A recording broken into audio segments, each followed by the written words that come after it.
നിങ്ങളുടെ സ്കൂളിലെ ഓണം എക്സാമിൽ നിങ്ങൾക്ക് എത്ര മാർക്ക് കിട്ടിയോ നിങ്ങൾ താഴെ ഒന്ന് കമൻറ്റ് ചെയ്യാം. നിങ്ങളെ ഫൈനൽ എക്സാമായി റിലേറ്റ് ചെയ്തിട്ട്, ഫൈനൽ എക്സാമിന് ഒരുപാട് സമയമുണ്ട്, പക്ഷേ എന്നിരുന്നാൽ പോലും വളരെ ഇമ്പോർട്ടൻ്റ് ആയിട്ടുള്ള കുറച്ച് ഇൻഫോർമേഷൻസ് ആയിട്ടാണ് ഞാൻ ഇന്ന് വന്നിട്ടുള്ളത്.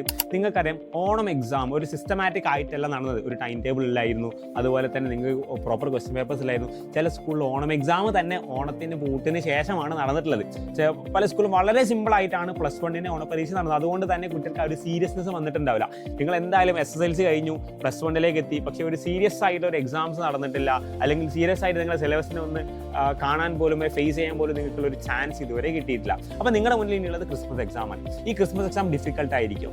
ചില സ്കൂളുകളിൽ ഓണം എക്സാം ഒക്കെ അത്യാവശ്യം നല്ല രീതിയിൽ തന്നെ നടന്നിട്ടുണ്ടെങ്കിൽ പോലും, അഥവാ വളരെ പെർഫെക്റ്റ് ആയിട്ട് സിലബസ് ഒക്കെ വളരെ ടൈംലി ആയിട്ട് കംപ്ലീറ്റ് ചെയ്യുന്ന ഒരുപാട് സ്കൂൾസ് ഉണ്ട്. I really appreciate dum. ഓരോ അവിടുത്തെ കുട്ടികൾ നല്ല രീതിയിൽ എക്സൽ ചെയ്യും, നല്ല മാർക്സ് സ്കോർ ചെയ്യുന്നുണ്ട്. പ്രത്യേകിച്ച് ഞാൻ പഠിച്ച സ്കൂളൊക്കെ ഞാൻ അത്രയും നല്ല രീതിയിൽ പുകയറ്റുന്നുണ്ട്. കാരണം അവർ നല്ല ക്ലാസ് ആണ് അവർ കൊടുക്കുന്നത്. നിങ്ങളുടെ മാർക്ക് ലിസ്റ്റിൽ നല്ല സ്കോർ ആണെങ്കിൽ, നല്ല ഗ്രേഡ് ആണെങ്കിൽ നിങ്ങൾ തന്നെ നിങ്ങളുടേതായ എഫേർട്ട് എടുക്കണം. ഒരു പക്ഷേ സ്കൂൾ നല്ല ക്ലാസ് കിട്ടിയിട്ടില്ല, അല്ല സാർ ഞാൻ കുറേ ക്ലാസ് ലീവായിരുന്നു, ഇതൊരിക്കലും നിങ്ങളെ ബാധിക്കരുത്. അങ്ങനെ ബാധിക്കാതിരിക്കണമെങ്കിൽ നിങ്ങൾ എന്ത് ചെയ്യണം? നിങ്ങൾ ഇപ്പോഴേ സിസ്റ്റമാറ്റിക് ആയിരിക്കണം. നിങ്ങൾ ഇതുവരെ ഫേസ് ചെയ്യാത്തൊരു എക്സാം ഈ കമ്മിങ് ഡിസംബർ, വെറും 2-3 മാസം കഴിഞ്ഞാൽ നിങ്ങൾക്ക് ക്രിസ്മസ് എക്സാം ഉണ്ടാകും. ഈ ഒരു ക്രിസ്മസ് എക്സാമിൽ വളരെ നല്ല രീതിയിൽ എഫേർട്ട് എടുക്കുകയാണെങ്കിൽ മാത്രമേ നല്ല രീതിയിൽ മാർക്ക് സ്കോർ ചെയ്യാൻ പറ്റുള്ളൂ.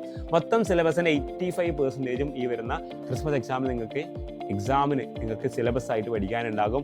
ആ ഒരു സിലബസ് നിങ്ങൾ നല്ല രീതിയിൽ പഠിച്ചു കഴിഞ്ഞാൽ പിന്നെ വളരെ കുറഞ്ഞ പോർഷൻസ് മാത്രമേ ക്രിസ്മസ് എക്സാമിന് ശേഷം പഠിക്കാനുണ്ടാവുള്ളൂ. അതുകൊണ്ട് തന്നെ ഫൈനൽ എക്സാമിലേക്ക് നിങ്ങൾക്ക് റിവൈസ് ചെയ്യാൻ ഒരുപാട് സമയം ഉണ്ടാകും. ഇപ്പോൾ തന്നെ ഇത് പഠിച്ചു തീർന്നാൽ പിന്നെ റിവൈസ് ചെയ്താൽ മാത്രം മതി. അതുകൊണ്ട് വലിയ ബുദ്ധിമുട്ടുണ്ടാവില്ല. നിങ്ങൾ ഈ ഒരു ഫ്ലോയിൽ മുന്നോട്ട് പോവുകയാണെങ്കിൽ നിങ്ങൾക്ക് എല്ലാ ഹെൽപ്പ് തരാൻ വേണ്ടിയിട്ട് നമ്മുടെ കാറ്റലിസ്റ്റ് ടീം ഉണ്ടാകും. നിങ്ങൾ ഇന്ന് തന്നെ എന്ത് ചെയ്യുക? നമ്മുടെ ചീറ്റ ബാറ്റിൽ ജോയിൻ ചെയ്യുക. നമ്മുടെ കൂടുതൽ ലൈവുകളും വീഡിയോസ് ഒക്കെ ഒരു ചാനലിലുണ്ടാകും. നിങ്ങളുടെ ഫ്രണ്ട്സിനൊക്കെ എന്ത് ചെയ്യാം? ഇത് നിങ്ങൾ ഷെയർ ചെയ്യാം. അപ്പം ഈ പറഞ്ഞ കാര്യങ്ങൾ നിങ്ങൾ വളരെ ഇമ്പോർട്ടൻ്റ് ആയിട്ട് എടുത്ത് നിങ്ങളുടെ ലൈഫിൽ നിങ്ങൾ ഫോളോ ചെയ്യുകയാണെങ്കിൽ ഷുവറായിട്ടും ആ ഒരു റിസൾട്ട് നിങ്ങൾക്ക് എന്ത് ചെയ്യാൻ പറ്റും? ഉറപ്പായിട്ടും കാണാൻ പറ്റും. നിങ്ങളുടെ പ്ലസ് ടുവിടെ, അഥവാ നിങ്ങളിപ്പോൾ പ്ലസ് 1 പഠിക്കുന്നത്, നിങ്ങളുടെ combine plus 1 plus 2 combine mark sheet ആയിരിക്കും ഉണ്ടാകുന്നത്.